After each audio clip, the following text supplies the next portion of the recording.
Nkwanirizaako gwe munnange akyajekomiddeko ensi Buganda anti munnange ensi Buganda kuno kwe kwaffe Kabanda Musoke Ow'ennabalanga Bukoba Kyaggwe akaala amatendo nze nkubuuzaako olunaku olwaleero kansuubire nti munnange oli bulungi. Munnange ku mulundi guli mu katabo kaffe omulembe gwa Muteesa akawandiikibwa omukulu Ernest Kibuuka. Ntwaleka Ssaabasajja Kabaka Cuucu empologoma ya Buganda Muteesa owokubiri atuuse ku kisaawe Entebbe. Naye nga munnange emmotoka Rolls Royce eyali etegekeddwa okumutwala oba okumukongojjera mu munnange yalwawo okutuuka, era bw'atyo n'akongojjebwa emu ku ndala enkadde ezaaliwo. Omukongozi Ssendikwanawa bwe yeebagajja Kabaka yaleka gavana ng'alinga ali mu malye, naye yagoberera ng'ayandayanda okugoberera Kabaka gye baali bamutwala. Tebalwa kumutwala nga tamusiibudde, anti ekitiibwa kya Kabaka kye yatuukiramu kyali kimuyitiriddeko, era awamu yalabika ng'ayagala okudduka, ng'alinga ayagala n'okudduka-ddukamu asobole okutuuka awali Kabaka.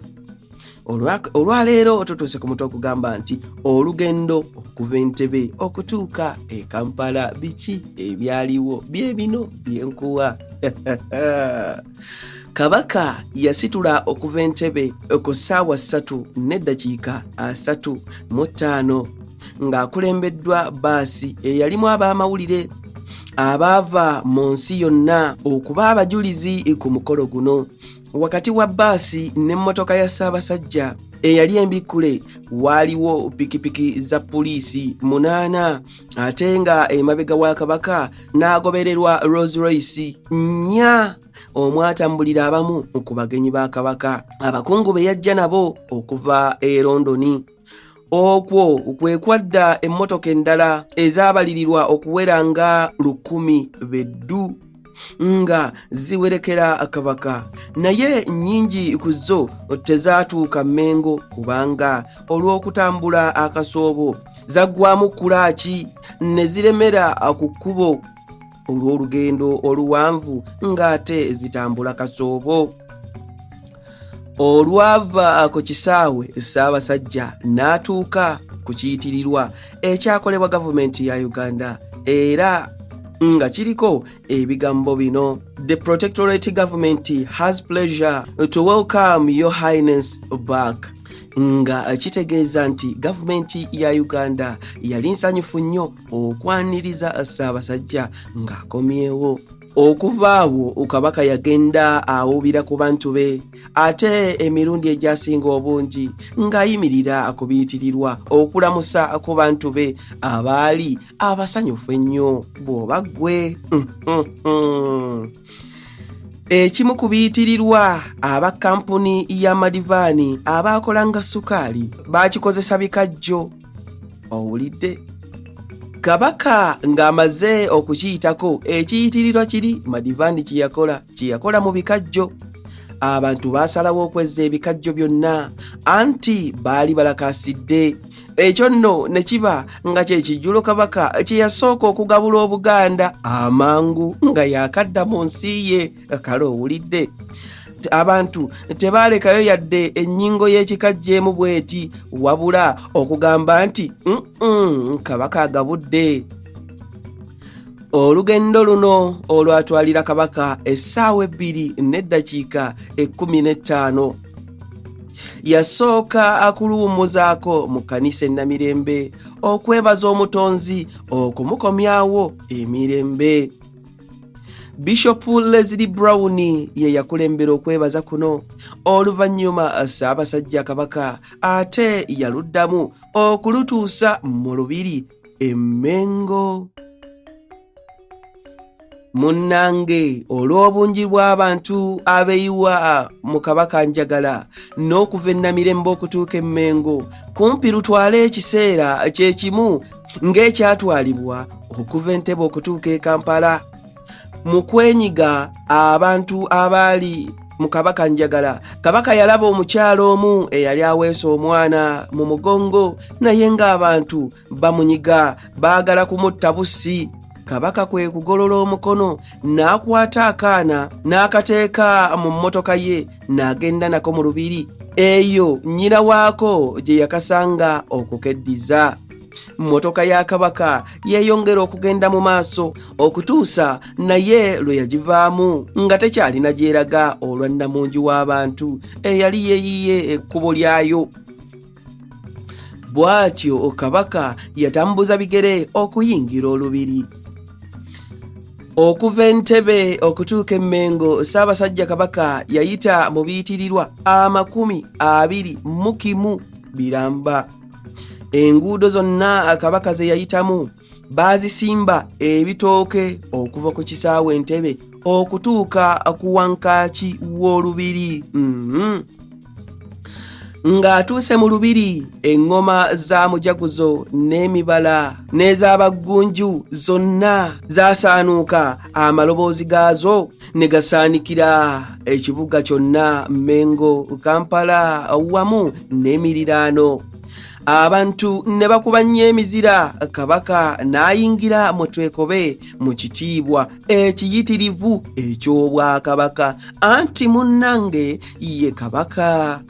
Mu Twekobe teyalwamu n'afuluma okugenda mu Bulange enkadde. Eyo ate Obuganda bwonna gye bwali bumulinze bwe yatuuka mu Bulange n'alinnya ku Namulondo n'atuula, ndowooza olaba ekitiibwa. Awo abantu bonna ne bafukamira wansi ne bamulamusa. Ate baleekaanira waggulu nti, "Owangaale Kabaka Muteesa Luwangula." Awo Katikkiro Michael Kintu n'asituka n'ayogera ebigambo eby'okwaniriza Kabaka.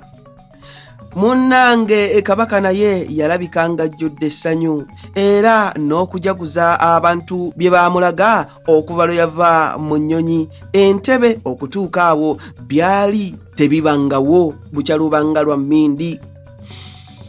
Oluvannyuma Ssaabasajja Kabaka naye yeebaza abantu bonna olw'ebyo bye baakola ku lulwe emyaka egyo ebiri emiramba gye yamala mu buwaŋŋanguse, era n'agamba nti engeri abantu gye bamwanirizzaamu emumazeeko ebigambo ebyo bwe byaggwa n'addayo mu Twekobe.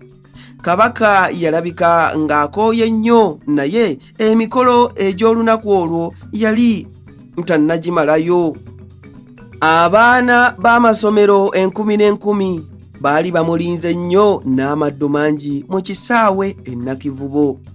Ate ng'akawungeezi ako abalangira n'abambejja n'abantu ab'ennyumba ye baali bamulinze nnyo okwabya olumbe lw'omumbejja za Lwango.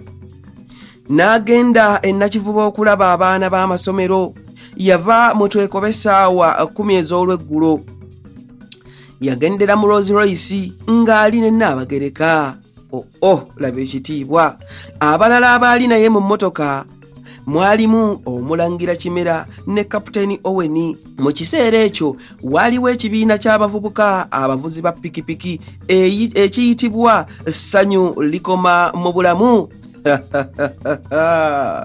Bano be beekwata ogw'okukulembera mu mmotoka ya Ssaabasajja ku mikolo gyonna egy'amadda. Munnange baali baakamujja Entebbe naye abapoliisi ne babagaana nti bo be balina obuvunaanyizibwa okulaba nga Kabaka bamutuusa bulungi mu lubiri e Mengo. Ku luno Bassanyu Likoma mu Bulamu be baakulembera mmotoka y'omutanda nga bambadde ebyambalo ebyeru era nga bataayiddeko n'olukoba olumyufu mu kifuba. Baalabika bulungi nnyo nga batwala omutanda n'ekitiibwa ekingi ennyo. Pikipiki 9 nga zikulembedde Rolls Royce ate endala 8 ne zivaako emabega. Bwe yava mu lubiri e Mengo, Kabaka yagenda butereevu e Lubaga mu Ekereziya ng'agenda okubaawo mu kusaba n'okusinza okw'okwebaza olw'okudda kwe mu ngeri y'emu ng'okusaba okwali ennamirembe enkyeyo. Mu ekereziya yasangayo Ssaabeepisikoopi Kabana n'abakulu abalala era ne wabaawo okusaba mu bimpimpi. Bwe yava e Lubaga kwe kugenda n'atuuka e Nakivubo, eyo yasangayo abaana b'amasomero bangi nnyo nga mulimu n'abayizi b'Amakerere College, ekibiina ky'abavubuka n'eky'abakaawo nawo.